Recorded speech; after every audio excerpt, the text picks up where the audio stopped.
Hello and welcome to Moving Through Menopause. I'm back, and this week I'm chatting with Christa Fairbrother. Christa is a certified yoga teacher, like me, or maybe more certified than me, actually, Christa, because you've done the full 500 hours, I noticed. Yes. So, hello, it's wonderful to see you today. How are you doing? Well, thank you so much for having me. I'm happy to be here. Oh, well, you're very welcome. And Krista and I were just chatting about the fact that she's having fun in Florida. Apparently, it's freezing. I didn't even know it got that cold in Florida. It can, yeah, especially North Florida, but it can. So No, not so. not not what most people think of as cold, but we as Floridians, we suffer. Yeah. Oh, yeah, you're going to feel it, aren't you? I know. Yeah. I know how that goes. Well, I'm really excited to have a conversation with a fellow yoga enthusiast. When we get together, we do love to have a chit chat all about yoga.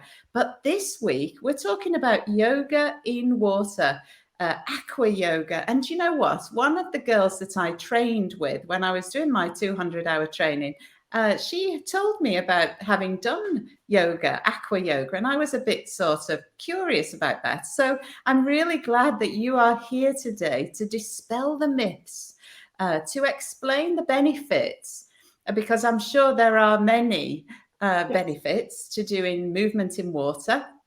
And how, particularly women of a certain age, we do the estrogen decline, can really lead to joint aches and pains.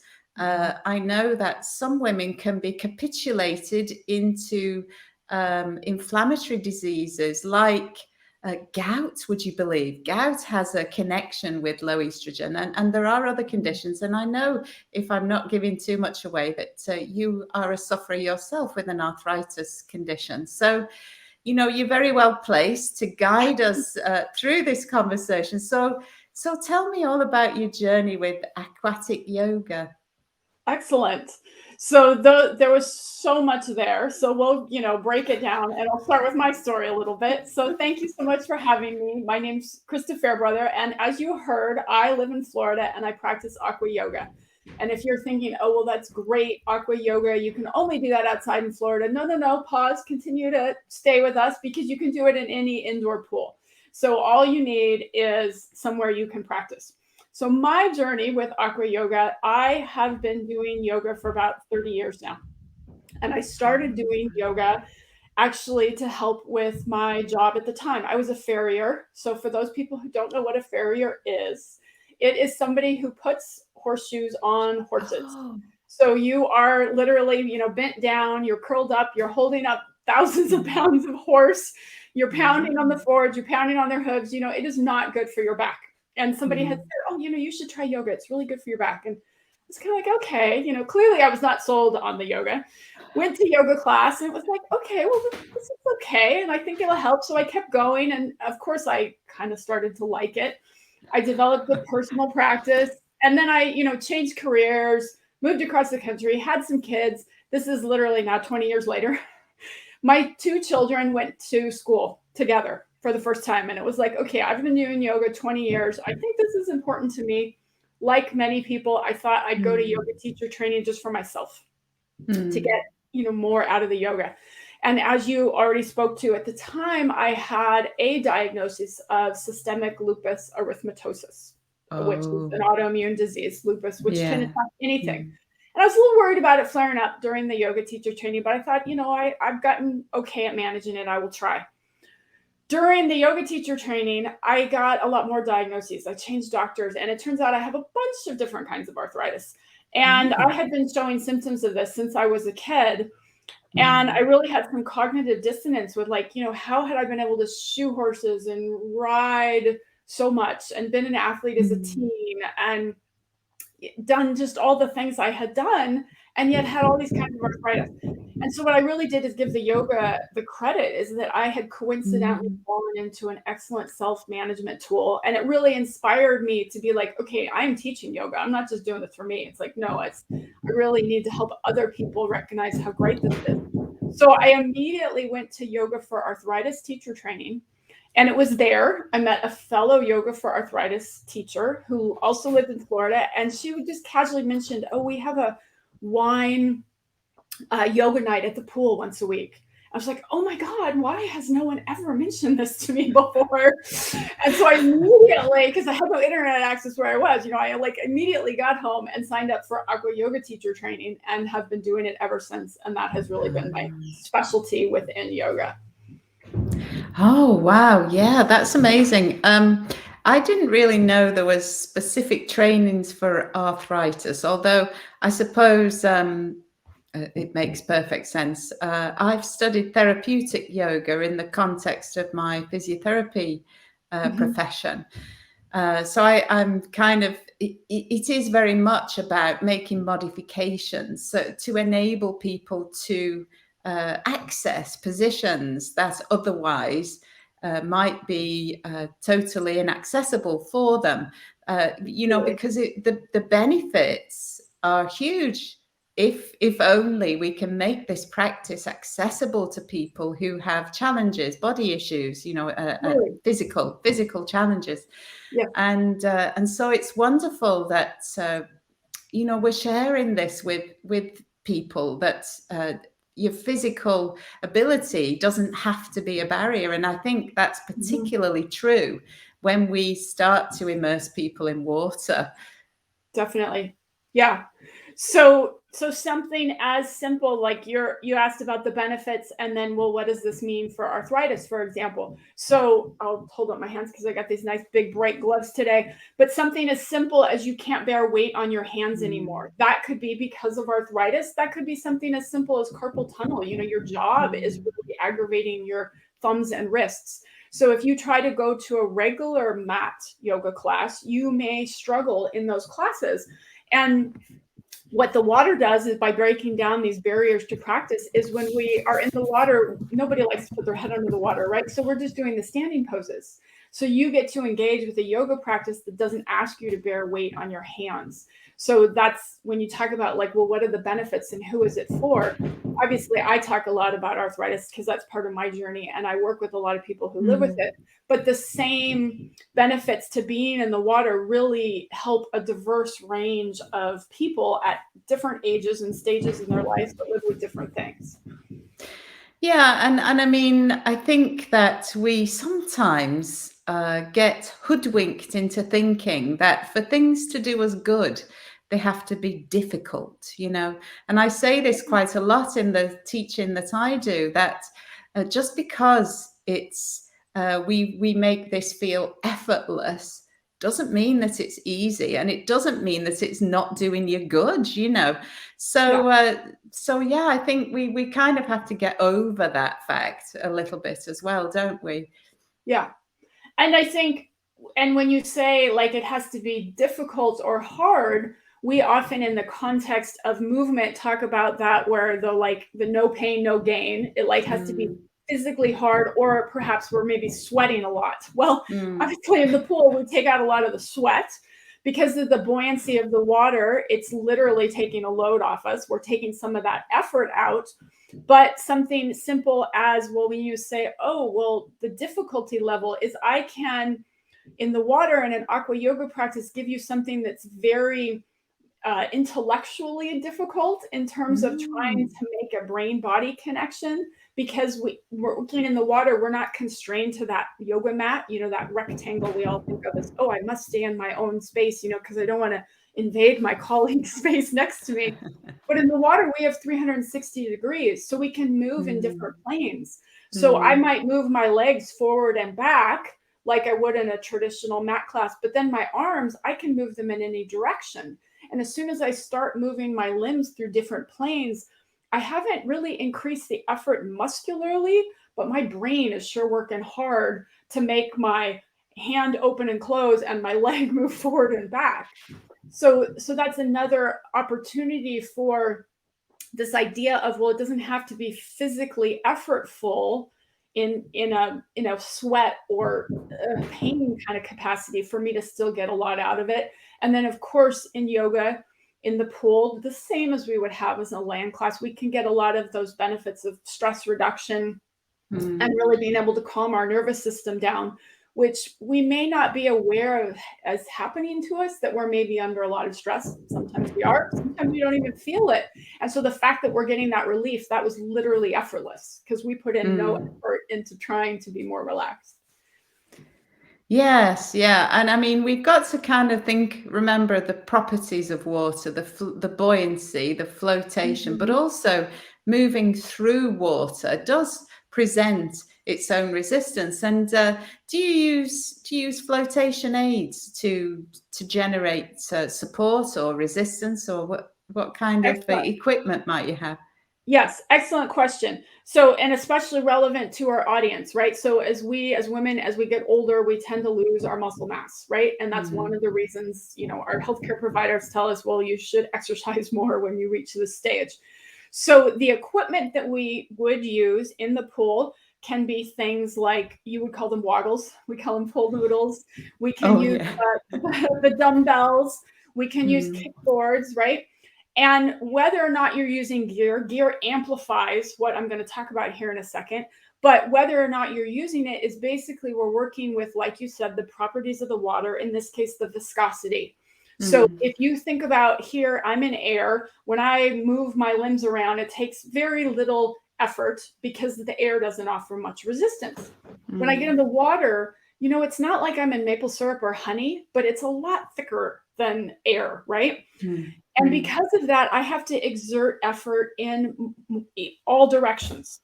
When I move on land, I only exert effort moving away from gravity, right? Like if I think about that traditional bicep curl, I've got something in my hand, I'm going to bring my hand up to my shoulder. It's a little effort to bring it down and resist the weight, but much more effort to bring it up.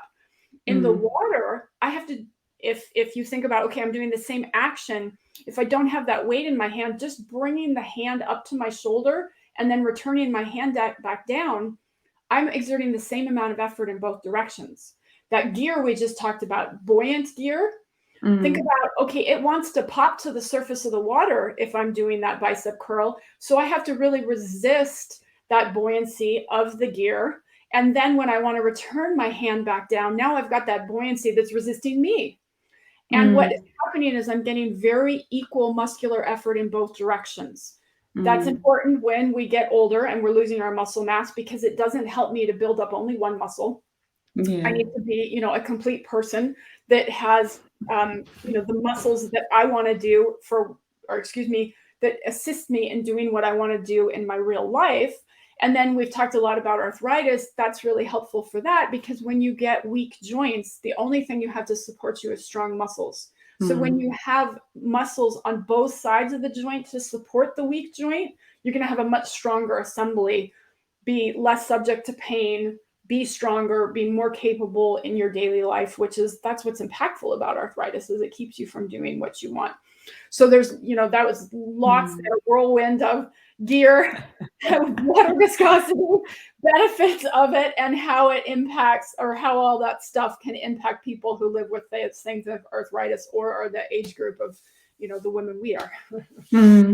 I mean, I think it's something that I recommend highly for lots of people, lots of different conditions, to offload and get in water. But some people, it is a sort of, the idea of just even putting on a swimsuit can be a barrier for people. And it's such a shame, and for some, just, the water in the public pools in the United Kingdom can be a bit low. I mean, I guess it sort of helps if the water's a bit warmer as well. That's a good point. Yeah. So if the water is cooler, it's going to be a more vigorous practice. So what's the difference between yoga and aqua aerobics, say?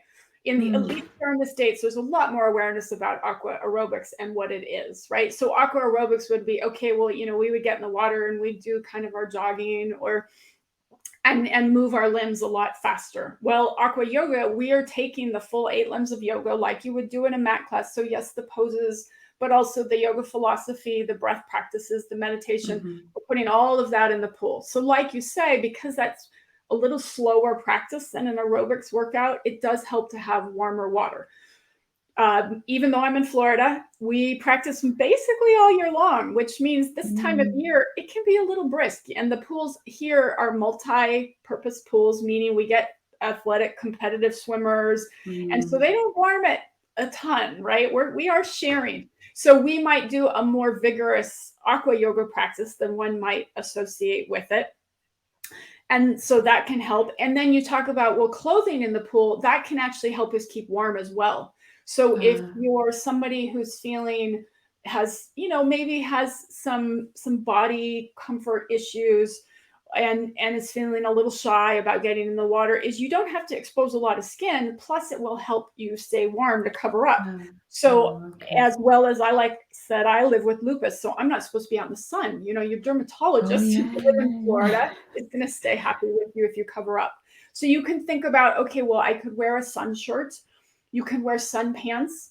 They sell like little wetsuit shorties, right? So if you're somebody who's living with maybe even some extra weight as well, a lot of times, a lot of people get, a little shyer about the situation. If you're a person who lives in a bigger body, just think about the fact, well, you're not there for display, right? You can wear anything you want on the pool deck to cover up. Once you're in the water, we're all literally up to here. We're not looking at each other and you can't actually see anything, right? There's all the disturbance of the water. So everybody's there for their own practice.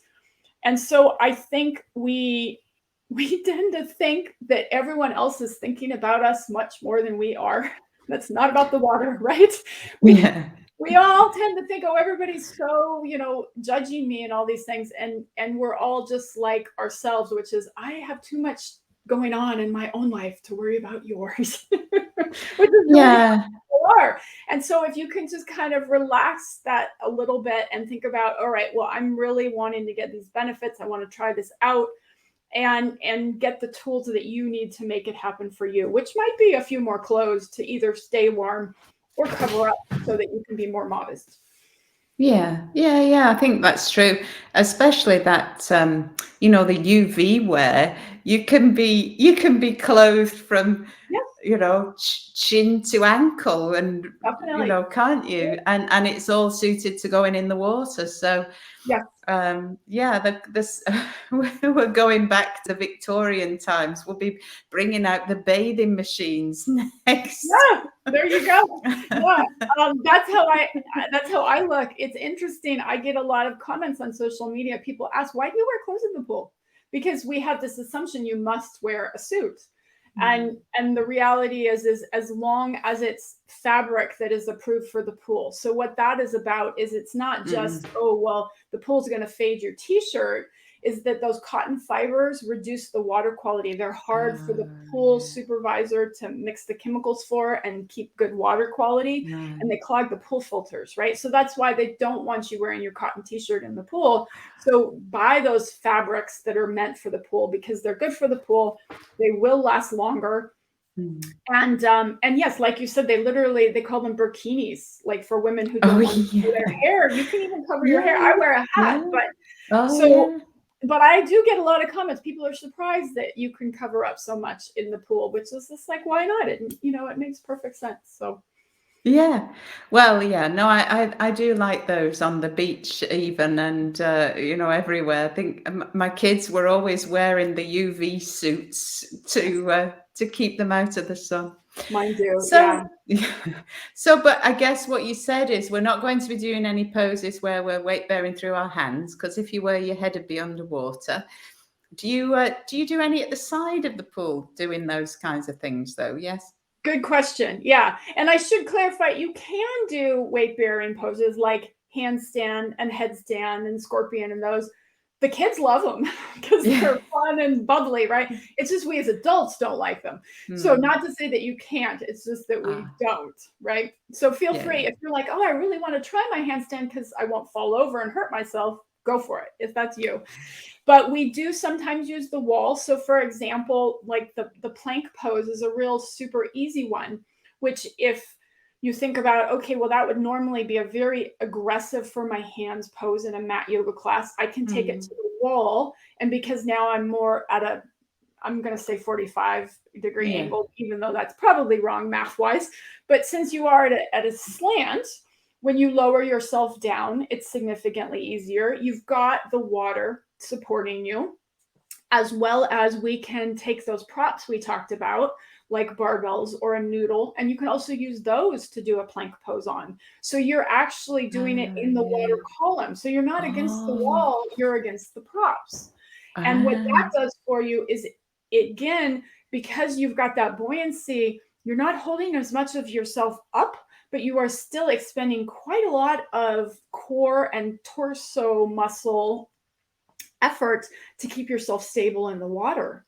So you've reduced that ouch in your hands, but you're still getting quite a workout. And people are universally surprised by how hard plank is in the water. Because of that, you tend to roll with, our bodies tend to roll in the water, right? That's why how we learn to swim, right? We do learn this trunk rotation. That's what your body wants to do.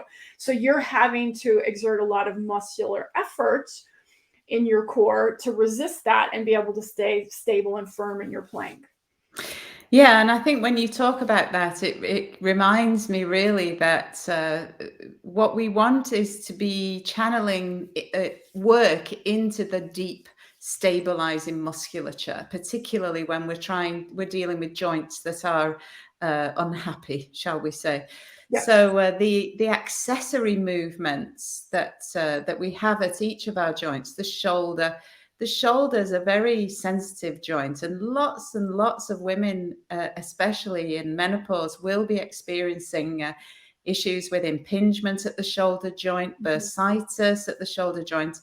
Yes. And it's actually the accessory movements that can be really very therapeutic. And so you will definitely be accessing those stabilizing muscles, the accessory movements at the joints, a lot more with these. Similarly, the core, as you mentioned, you know, the core responds to disruption, to disturbance. And you're going to have a whole lot of disruption and disturbance when you're doing this in the water. So I'm really interested. I'm going to try this. But absolutely, the great news is you've written a book all about this, and so I know it's geared towards professionals, but and so I am going to have a look at it. But you know, you said that this is something that is accessible to anybody, and lucky for us, it's being published in the United Kingdom, so we should easily be able to get a hold of it. Tell me all about that. I'm fascinated to hear how that came about. Yes. So the book will be out in July, and it's called Water Yoga, and it's being published by Singing Dragon, which is the imprint of Jessica Kingsley. And yes, they're in the UK. So you get it on the exact same day as we get it in the States. And that was actually, to me, very motivating to work with them as a publisher, because they also distribute in Australia, which has a very strong aquatics presence in the world. So the fact that there's a lot of international interest in this is excellent and amazing. And so I would love to be able to see people get their hands on it. And so, yes, it's very much a practice and teaching guide. And what I mean by that, and this is what I tell my students, is if you hear anybody who's a professional talking about something, like you were just speaking to shoulder impingement.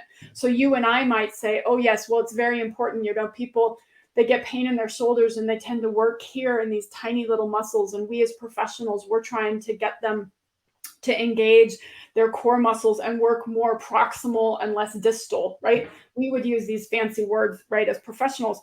But as a practitioner, just a regular person, you still get that information of, hey, I need to concentrate on my core and worry less about the ins, right? And so you're as a practitioner, you're getting the information you need. You're just getting even more, right? So I would encourage anybody, you know, who hears about the book and they're like, wow, I'm going to get so much more than I need. That's okay. It'll be there for you when you're ready for it. And we just don't have enough resources for aqua yoga is really what it boils down to. So down the road, in a couple of years, I could say, oh yes, I wrote another book for you. If you're listening to this and you're like, I'm just a regular person who wants to work in my pool.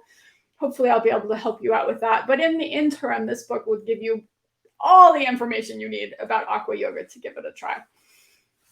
I mean, I do think there is a thirst for information. The Googles have made us interested in kind of digging beneath the surface and getting to know more. I really encourage people, and my teaching is, I don't dumb it down for them. I really want people to grasp and understand the reasons why we're asking them to do things, because I do think if you understand why the heck you're doing these things, Absolutely. you're going to be more likely to get involved and engaged with them. So give them the information. Let's learn. Let's be empowered. Let's be the boss of our own bodies. That's what I really want for people. As a therapist, I'm really happy to teach them and never see them again if that's what it takes. If that's what happens, all to the good. It's really important for us. And one thing we haven't talked about, and this is really important for women, women especially, not just women, but especially for women, pelvic floor health. And you said something about the pool is a good place for us to be getting involved with our Kegels or pelvic floor muscle strengthening exercises. This is a massive, massive problem and hugely underreported. Absolutely. So anything that we can do to help people to know the kinds of things they can do to help themselves, I'm all about that. So tell us, Christa, a little bit about the pelvic floor in the pool. Okay, yes, excellent.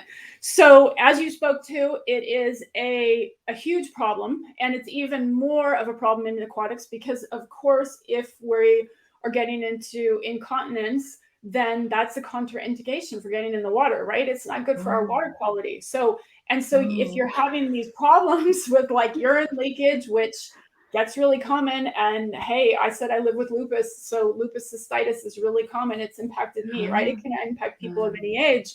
If that's happening to you, that's a huge barrier to getting in the pool. And if you're somebody who loves aquatic exercise and you're going to take this away from me, it's like, wait a second, I really want to deal with this, right?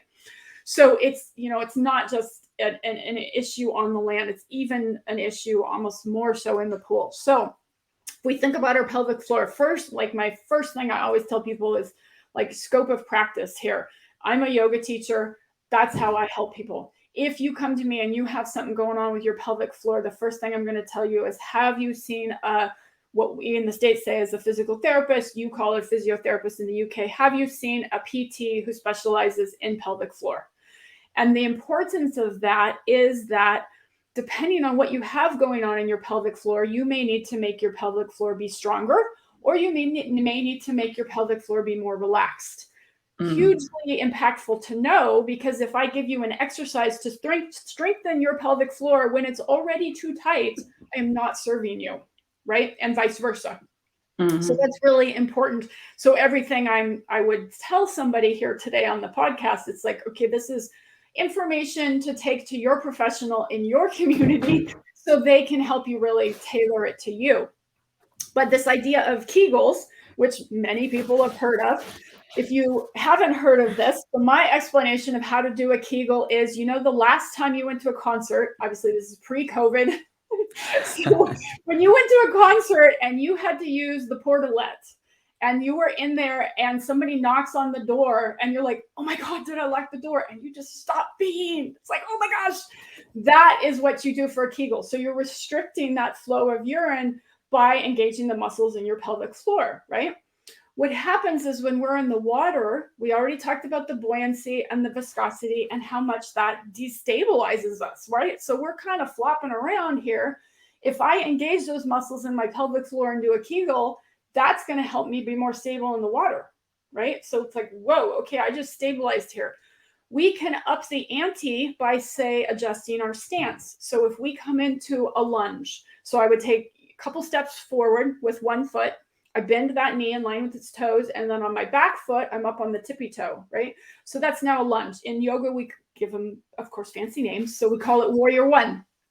If I'm in that position in the pool, and I just move one hand in through the water to cause water perturbation, right? So I'm really kind of tossing it around now. That's, you can see even on the screen here, I'm turning side to side on land as that happens. In the water, it's even more so. So if I engage that Kegel in that position, moving just one arm, I'm now really strengthening the pelvic floor muscles on half my body. When I went to that pelvic floor PT, if I'm a person who has been told I need to strengthen my pelvic floor, they probably said I need it more on one side than the other. So it's a really great way to strengthen one side without that sweating and grunting and problems and potentially pain I'm going to have. Like if I live with osteoarthritis in one knee, I'm not doing that lunge on the mat, right? So it gives me this ability to strengthen my pelvic floor in some really unique ways that are very accessible. And then, okay, so we've been talking lots about strength. I started with well, not everybody needs strength. Some people need to relax, right? So we have, especially when we can work in warm water, if you have access to that, we have that relaxation response that we have when we get in the warm water. Last time you got in the bath and you were like, oh, right? We all do that, right? Because the water engages our relaxation response. So if I'm going to be in a more relaxed place and I want to try and get in touch with my pelvic floor, in other words, do some like mind-body exercises of trying to learn to relax that area, it'll be even more effective for me when I'm in the water. So that's just kind of two quick rundowns of how you could potentially strengthen or relax, which, as I started with, make sure you know which you need before you apply this information. Yes. Yeah. No, I mean, it is important if you're having problems to seek professional advice. It's always, as you say, the important thing. So yes, but to know that there are simple approaches that are very accessible that you can incorporate into things that you are doing already anyway, whether it's yoga on land, yoga in water, wherever you're doing your yoga. Simple strategies because time is of the essence. We've only got so much of this time. And so, if we can put those two things together, and it is something that I talk about with my Pilates teaching as well, that, there are synergies in the body that we can exploit. The synergy between the diaphragm and the pelvic floor diaphragm, the synergies between the pelvic floor and the deep stabilizing transversus abdominis, for instance. So, we can exploit these synergies if only we know that they exist. So let's just get a little bit smart here as we're doing our work, and get more bang for your bucks, is what I say. Yeah. Well, I'm really excited to have a go at some yoga in the water. I love water and I love yoga, and I've never put the two things together. See, that's so many people are like that. It's like, you could put these together, right? It feels like the first person who put peanut butter and chocolate together. It's like, who never thought of it? It's like, go try it. I don't know that was such a good thing, to be honest, but. Well, that's because then now it makes us have to go to the pool more to burn off. Yeah, absolutely. Well, thank you so much for bringing me up to speed with Aqua Yoga. I'm absolutely going to put this on my list for this year. I love to do new things every year. I think, what am I going to do this year that I didn't do last year? Do you know what? It's Aqua Yoga this year. Excellent. I'm absolutely, definitely doing that. Yes. You have. Perfect. Yes, that's my ulterior motive, right? Well, thank you so much for converting me. And I know that your book will be a wonderful resource for people who are either going to be teaching this or even just wanting to dabble in the comfort of their own local swimming pool. So thank you so much for coming along today. It's lovely to meet you.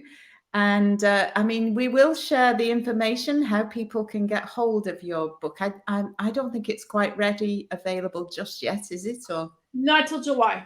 So July. Okay. Yeah. So I think pre-orders will be in May. So people can, of course, come to my website and connect with me, and I'll keep them up to date on where they can get it.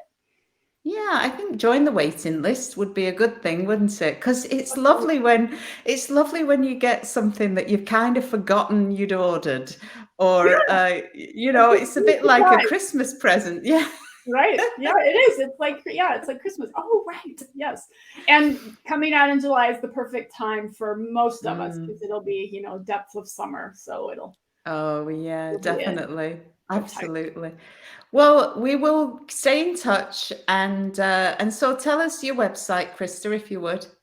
It's my name. So Oh, KristaFairbrother.com. Super easy. oh, And I have lots of free videos available as well. So if anybody's been excited by this conversation and wants to try it out, I put out lots of free videos. Again, just to raise awareness, because as you said, it's like, I've never heard of this before. And so many people are in that situation. I'm trying to help everyone learn to practice. yeah. Well, thank you for that. I will be looking at the website and Thank taking you. some new moves, throwing some new moves into my local swimming pool. Mhm. Thank you again for your time today. It's great to Thank connect. you. Have a wonderful rest of your day And stay healthy. and stay healthy. Yeah. Thank you so much. Bye for now. Take care. Thank you. Bye.